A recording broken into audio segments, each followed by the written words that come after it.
ವಿದ್ಯೆ ನಿಜವಾದ ವಿದ್ಯೆ, ಸೈಂಟಿಫಿಕ್ ಟೆಂಪರ್ ಇದ್ದಂಥ ವಿದ್ಯೆ. ಅದು ಬಂತಂದ್ರೆ ಸಹಜವಾಗಿನ ಆ ವ್ಯಕ್ತಿ ತನ್ನ ಬದುಕು ಕಟ್ಕೋತಾನೆ. ವ್ಯಕ್ತಿ ಗಂಡಾಗಲಿ ಹೆಣ್ಣಾಗಲಿ ಎಲ್ಲರಿಗೂ ಶಿಕ್ಷಣ ಸಿಗುವಂಥದ್ದು ಮಾಡಿದರೆ, ಅದು ಸರ್ಕಾರನ ಮಾಡಬೇಕಂಥದ್ದು ಮಾಡಿಸಿದ್ರೆ ಇನ್ನೂ ಹೆಚ್ಚಿನ ಏನಪ್ಪ ಅಂತಂದ್ರೆ ಇತಿಹಾಸ ಉಳಿಯುವಂಥ ಕೆಲಸದ ಆಗ್ತದೆ ಅನ್ನೋದು ಎರಡು ಮಾತಿಲ್ಲ. ಯಥಾರ್ಥ ಗುಡಿಗಳು ಕೊಟ್ಟಿದ್ದು ತಪ್ಪು ಮತ್ತೇನು ಅಂತಲ್ಲ.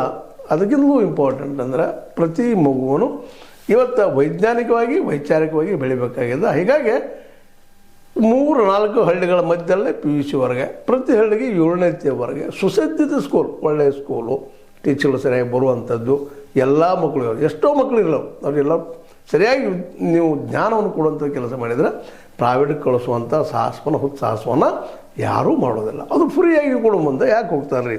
ಇವತ್ತೇನೋ ಮಧ್ಯಾಹ್ನ ಬಿಸ್ಕಿಟ್ ಕೊಡ್ತೀರಿ. ಅದಕ್ಕಿಂತಲೂ ಇಂಪಾರ್ಟೆಂಟ್ ಅಂದ್ರೆ ಇದು ಸೈಂಟಿಫಿಕ್ ಟೆಂಪಲ್ ಎಲ್ಲ. ನೀವು ಯಾಕೆ ಈ ದಿಶೆಯಲ್ಲಿ ಯೋಚನೆ ಮಾಡಬಾರ್ದು? ಸ್ವತಃ ನೀವು ಇವತ್ತು ಮಿನಿಸ್ಟರು ಇದ್ದೀರಿ, ಮಕ್ಕಳ ಮತ್ತು ಕಲ್ಯಾಣ ಇಲಾಖೆ.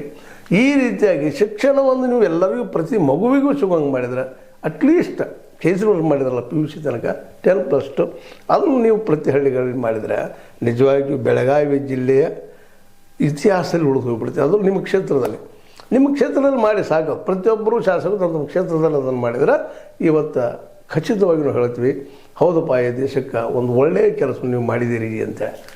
ಯಥಾರ್ಥವಾಗಿ ಮಾಡಿದ್ದು ತಪ್ಪಂತಲ್ಲ, ಬಟ್ ಇದನ್ನು ಮಾಡೋದ್ರಿಂದಾಗಿ ಸಹಜವಾಗಿ ಒಂದು ವ್ಯವಸ್ಥೆ ಮಾಡ್ಕೊಳ್ಳೋದ್ರಿಂದ ನಿಶ್ಚಿತವಾಗಿಯೂ ಈ ದೇಶದ ಪ್ರಗತಿ ಆಗೇ ಆಗ್ತದೆ ಅನ್ನುವಂಥದ್ದು ಸಾಮಾನ್ಯವಾದ ನಂಬಿಕೆ. ಈ ದಿಶೆಯಲ್ಲೇ ಕೇಜ್ರಿವಾಲ್ ಇವತ್ತಿಗೂ ನಮಗೆ ಮೇಲ್ಮೇಲೆ ನೆನಪಾಗ್ತಾ ಇರ್ತಾರೆ. ಅಂದರೆ ಟೋಟಲ್ ಬಜೆಟಿನ 15-20% ದುಡ್ಡನ್ನು ಇದಕ್ಕೆ ಇಟ್ಟರೆ ಸಾಧ್ಯ. ಆ ದಿಶೆಯಲ್ಲಿ ಮಾಡಲಿ ಅನ್ನೋದು ನಮ್ಮದು ಒತ್ತಾಸೆ.